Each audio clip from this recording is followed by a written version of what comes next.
সোমবাৰে প্ৰতিবাদত কপিল নগাঁও অসম প্ৰদেশ কিষাণ কংগ্ৰেছ কমিটি আৰু নগাঁও জিলা কিষাণ কংগ্ৰেছ কমিটিৰ উদ্যোগত সোমবাৰে ৰূপায়িত হয় এই প্ৰতিবাদী কাৰ্যসূচী শেহতীয়াকৈ ৰাজ্যজুৰি ৰাজসাহায্যযুক্ত গিৰগাঁৱৰ যি বিতৰ্ক অব্যাহত আছে সেই সন্দৰ্ভতে সোমবাৰে দুই সংগঠনে ৰূপায়িত কৰে এই প্ৰতিবাদী কাৰ্যসূচী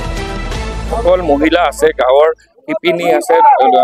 দুখীয়া মহিলা আছে 1250 টকা দিছে আৰু তেওঁলোকে ৰাজ সাহায্য লৈছে 50 লাখ টকা আৰু সাংবাদিকে যেতিয়া খুদিব গৈছে ন তথ্য পোহৰলৈ আহিছে যে আজি সাংবাদিকক তুচ্ছত আছিল কৈছে নিম্ন খাবৰ সাংবাদিক বুলি কৈছে তাৰ পিছত কি কৈছে যে 100 টকাৰ বাবে সাংবাদিক সকল ভিডিঅ' বনাই ফুৰে আজি কওঁ যে আজি 90 জনী গিৰিগাই আজি গিৰিগাই তেওঁলোকে আজি নিজে স্বীকাৰ কৰিছে যে তেওঁলোকে কোনো নিবিদা নোহোৱাকৈ নিজৰ মাজত ভাগ বতৰা কৰি পেলাই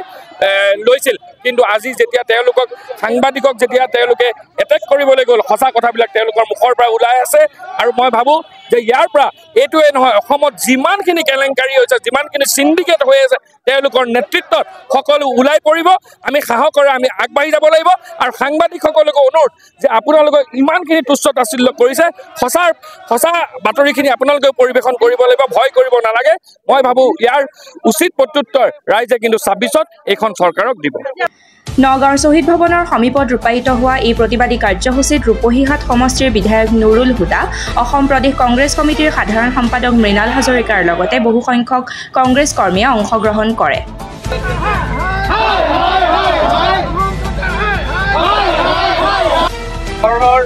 তেওঁলোকে ৰাজহুৱা ধন আত্মসাৎ কৰি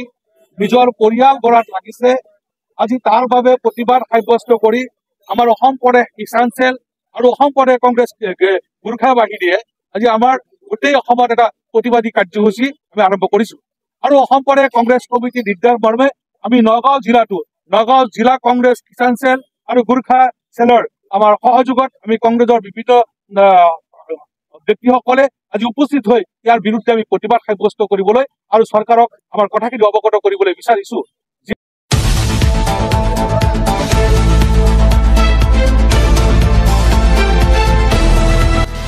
News Desk BSN 24